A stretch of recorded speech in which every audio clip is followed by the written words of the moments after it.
자, 그럼 우리나라도 좀 들여다봅시다. 내가 우리나라 분명히 다 만들어 놨다 그랬죠. 2, 3년 안에 아마 진수할 거라고. 벌써 얘기가 나오고 있습니다. 핵잠 연료 협상을 2년 내에 완료한다고 하는데 이 내용이 뭔지 좀 들여다보겠습니다. 네, 국방부가 미국과의 협력을 통해 핵 잠수함 건조를 본격화하겠다는 로드맵을 대통령 업무보고 자리에서 공개를 했는데요.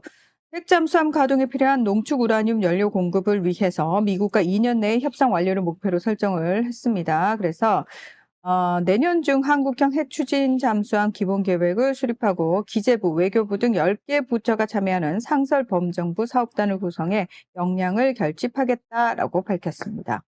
말은 2년 안에 연료봉을 충전을 해가지고 꽂으면 작동이 된다. 이렇게 보시면 됩니다. 2년이면 한 달 뒤면 1년 아닙니까? 그렇죠. 내년 연말이면 내년 연말까지 우라늄 협상을 마치면 여기 관련한 거를 갖다가 바로 꽂아서 쓸 수 있다는 거예요. 그러니까 그거네. 저기 협상, 그러니까 선 제작 후 협상. 그렇지. 왜냐면 협상하던 중에 일단 있어. 미리 준비를 해놓은 거죠. 협상이 완료되면 5일 후에 완성했어요! 라고 나오는 거죠. 이것들이 언제부터 준비를 20년 전부터. 네. 노무현 대통령 때부터 준비한 겁니다. 2년 뒤에 하기로 했잖아. 자, 중요한 건 그거예요. 여기에 왜 원자료 이 핵잠 연료 협상이 중요하냐라는 부분인 거죠. 우리가 이 원자로의 표준을 지금까지 없던 걸로 만들기 때문입니다. 쉽게 말해서 기존의 시중에 돌아다니고 있는 연료봉이 아닌 다른 한국형 연료봉을 만들어야 될 정도로 굉장히 특별한 원자로를 만들고 있기 때문이라는 거죠. 그게 뭔가요? 한국형 연료봉? 쉽게 말하면 한국형 원자로의 이 구조 자체가 다른 겁니다. 왜요? 그래서 이제 요거를 좀 국가 기밀인데 설명을 좀 드려야 되는 부분이 있는데, 자, 외국의 원자로는 어떻게 생겼죠? 원자로가 이렇게 있으면 그 안에서 열을 발생시켜갖고 증기를 만들어내잖아요. 그걸 이제 뽑아내가지고, 원자로에서 그걸 뽑아내서 증기를 받아와서 그걸로 터빈을 돌리고, 냉각기를 돌리고, 요렇게 한다는 거죠. 그럼 어떤 의미일까요? 원자로하고 터빈이나 발전을 하는 용기가 이렇게 떨어져 있는 거예요. 근데 우리는 어떻게 한다? 원자로 안에 이걸 집어 넣는 겁니다. 일체형인가요? 일체형인 거죠. 그래서 원자로 안에 발열기, 가압기, 냉각기 관련된 외부 부품들을 합치는 거예요. 그걸 처음에 떨어뜨려 놓은 이유가 있을 텐데. 처음에 떨어뜨려 놓은 이유는 얘가 너무 뜨거우니까 이 안에서 뭘 설치해갖고 운영할 수가 없어. 그렇죠. 근데 이렇게 떨어뜨려 놓으니까 배관이고 전선이고 엄청나게 많이 들어가는 거예요, 부품이. 근데 이거를 합쳐갖고 넣으면 어떻게 되겠어요? 뜨거워서 못 넣는다면서요. 아니, 그러니까 원래 뜨겁게 만들면 못 넣지. 근데 이게 합쳐지면 어떻게 되냐면 배관과 부속 부품의 70%가 이 안으로 다 들어가는 거예요. 그래서 한국의 원자로는 지금에 돌아다니고 있는 원자로하고 개념이 다릅니다. 쉽게 말해서 지금 있는 건 이제 뜨거운 거를 확 보일러 온도로 높여가지고 그걸로 뜨거운 증기를 많이 생산하는 게 목표인데 우리는 온돌방 같은 거예요. 뜨뜻하면서 너무 온도가 많이 올라가지도 않고 적게 올라가지도 않게끔 온도를 적절히 조절하면서 열을 내는 거예요. 그리고 그 열을 이용해갖고 필요한 만큼의 압력과 전기를 생산할 수 있는 설비로 돌리는 거죠. 그러니까 하나는 보일러고 하나는 온돌인 거예요. 그래서 이 방식으로 들어가기 위해서는 그 안에 들어가고 있는 배선 구조나 이런 것들이 전부 다 원자로 안에 들어가야 되니까 원자로가 일단 굉장히 기존의 거보다 크고 단단해야 돼요.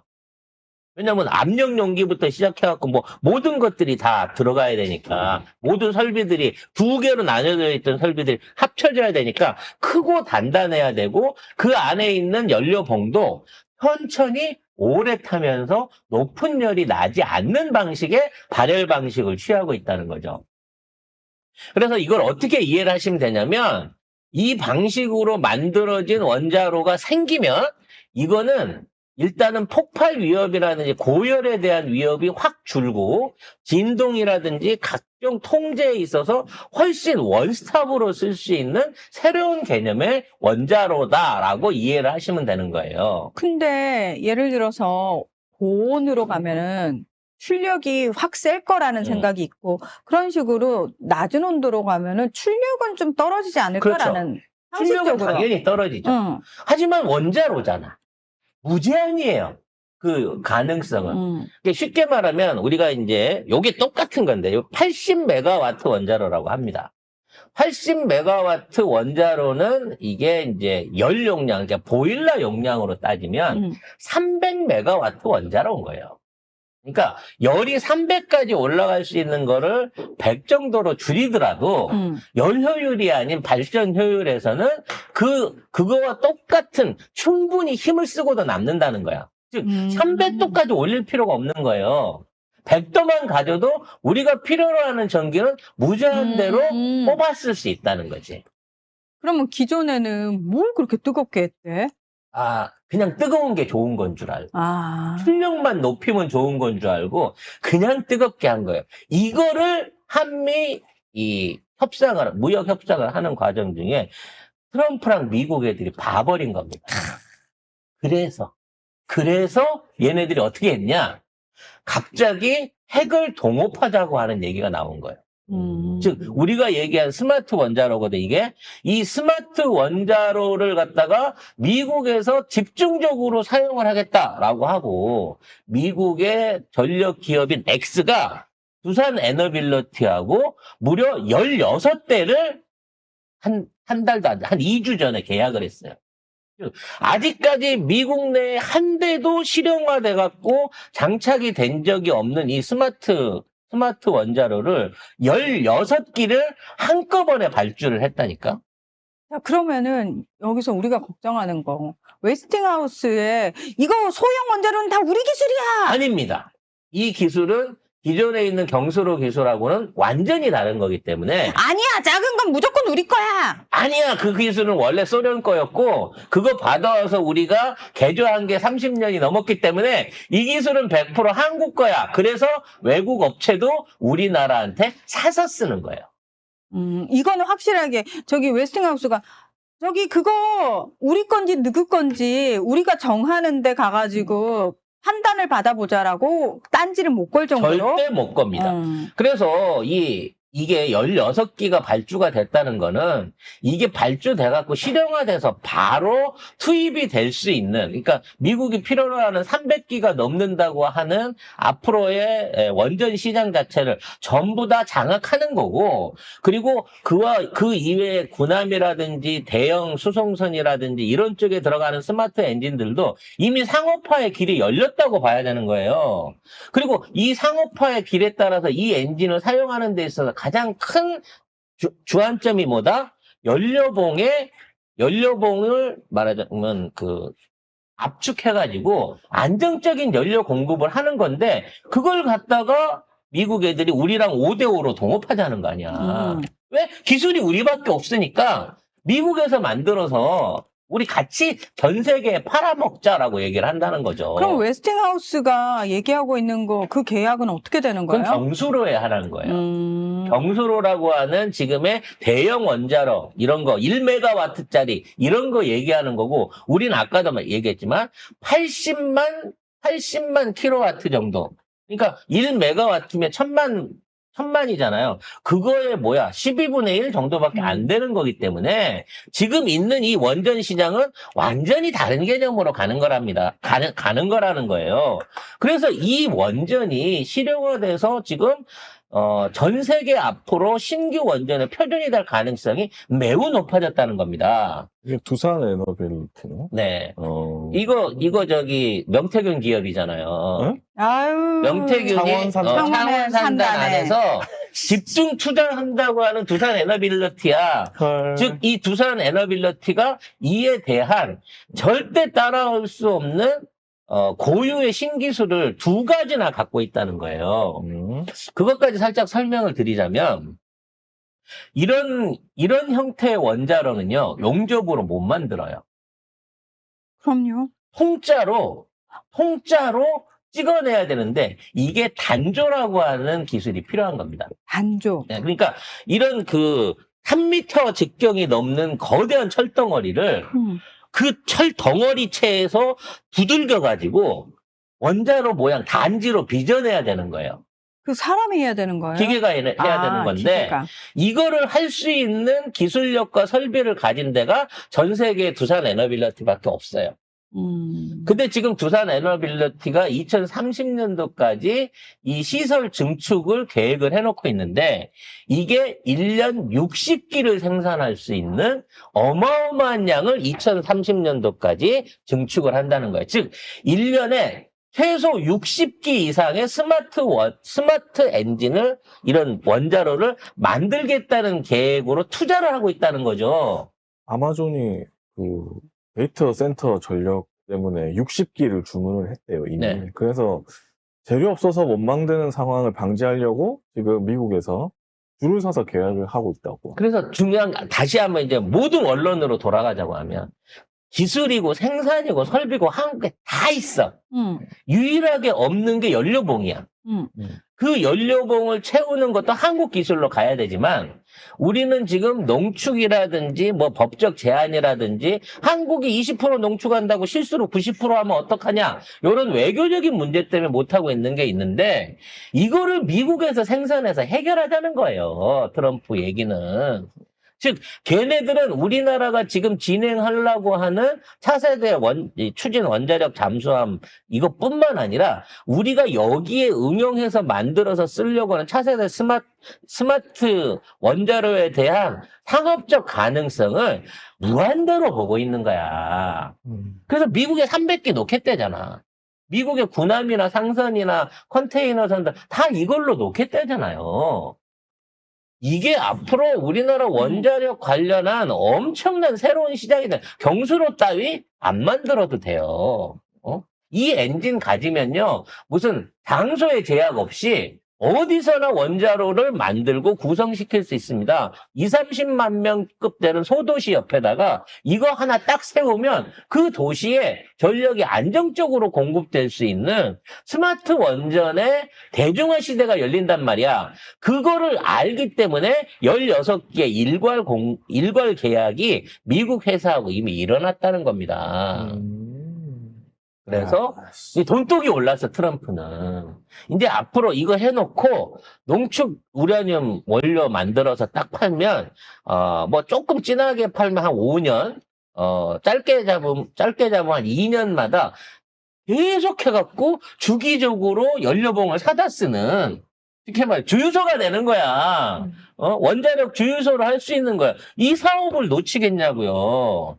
더군다나 러시아나 카나다 뭐 다른 나라한테 다 뺏기고 있는 미국 입장에서는 한국 기술로 갖고 이거를 표준화를 만들어 놓고 세계에다 이 원전을 팔아서 앞으로 산유국이 아닌 우라늄 원료, 즉 핵잠 연료 사업으로 해갖고 제2의 산유국이 될 수 있다라고 생각하는 게 미국의 입장이라는 겁니다. 그래서 미국이 오히려 더 몸이 달아있는 거예요. 빨리빨리 진행하자고. 근데 우리는 어떻게 하고 있다? 지금 원잠들을 쭉 만들어 가면서 우리가 할 수 있는 실행 계획들, 여러 번 말했지 않습니까? 뭐 소나 기술부터 시작해가지고, 여기, 워터제트 펌프 엔진 추진 방식이라든지, 그 외에 뭐 스텔스 도료라든지, 이런 것들 슬슬 시험해 가면서 이것들을 하나 둘씩 체계화시키는 과정을 거치고 있다는 거야. 기본 시뮬레이션 이미 하나가 보여줬잖아. 이런 식으로 만들 거라고. 그리고 이 시뮬레이션을 바탕으로 해갖고 전 세계의 항공기와 군함과 뭐 대형 선박에 들어가는 엔진들을 한국이 독식하게 될 가능성이 현재로서는 99%다. 라고 말씀드릴 수 있는 상황이라는 거죠. 이와 같은 조건으로 내년까지 이 협상에 붙여가지고 1+1으로 전자권 이양 협상을 같이 붙이려고 정부는 생각을 하고 있습니다. 네. 전자권 전환의 3단계 조건 중 2단계인 완전 운용 능력 검증을 내년 11월 제58차 한미 안보 협의회까지 마무리할 예정이라고 밝혔습니다. 그래서 연합훈련을 통해서 최종 단계인 완전 임무 수행 능력 평가를 준비한다라고 밝혔습니다. 즉, 그때까지 전자권 전환과 함께 한국에서 정보, 그러니까 우리가 직접 위성이라든지 레이더로 취득한 정보를 통합해가지고 거기에 맞는 일괄적인 공중지휘 체계를 만들 거예요. 그 공중지휘 체계의 본부를 하늘에 떠 있는 조기공보고에 둘 거냐, 지상에 있는 센터에 둘 거냐, 바다에 떠 있는 구축함에 둘 거냐, 아니면 지하에 들어있는 잠수함에 둘 거냐를 전부 다 병합해갖고 하나의 시스템으로 묶는다는 거지. 그럼 어디에서 어떤 시스템에 이상이나 침입 경고가 나오더라도 1초 안에 거기에 대응한 보복과 그게 격추를 필요로 한 시나리오가 작동할 수 있게 2년 안에 마무리 짓기 위해서는 지휘 통제를 할 수 있는 모든 권한들을 다 인계를 받아야 된다는 겁니다. 근데 지금 트럼프 행정부의 기본 전략은 할 수 있으면 다 맡긴다예요, 동맹한테. 왜냐면 돈이 안 드니까. 네, 돈이 안 드니까. 자기네들은 미국 본토와 라틴 아메리카 위주로 골든돔도 형성해야 되고 자기네들 할 일이 지금 많은 상황이거든요. 그리고 그렇게 큰 나라를 어떻게 지켜요? 음. 그러니까 결국은 한국한테 작전권 내진 지휘권을 준 상태에서 한국이 스스로 러시아와 중국의 미사일 위협 내지는 동맹, 미국이나 일본을 향하는 미사일 그렇지. 위협을 지킬 알아서 수 있냐, 막아라. 없냐, 이게 중요한 거예요. 알아서 좀 니들이 막아라. 그러니까 그렇지.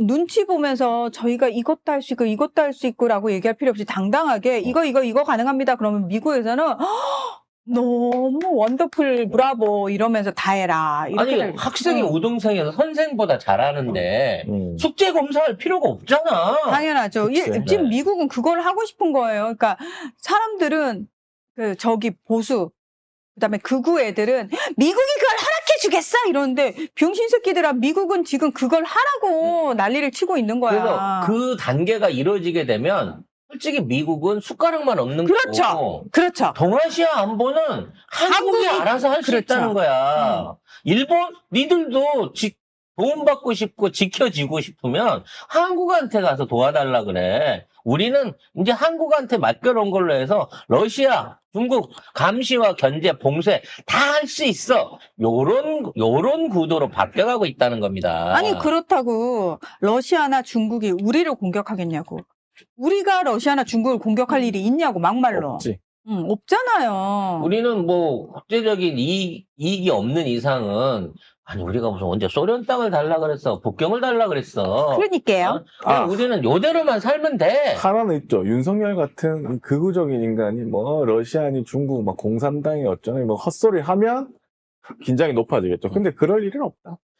이제 그거들도 배고파 보면 이제 돌아오게 돼 있습니다. 아니 그 새끼들은 배고프면 내 배고픈 거 다 민주당 때문이다 이지랄 하잖아. 답이 없습니다, 그건. 야, 그건 아주 그냥 거긴 굶어 답이 죽으면서도 나는 이재명 때문에 죽는 거야 이지랄 할 거야.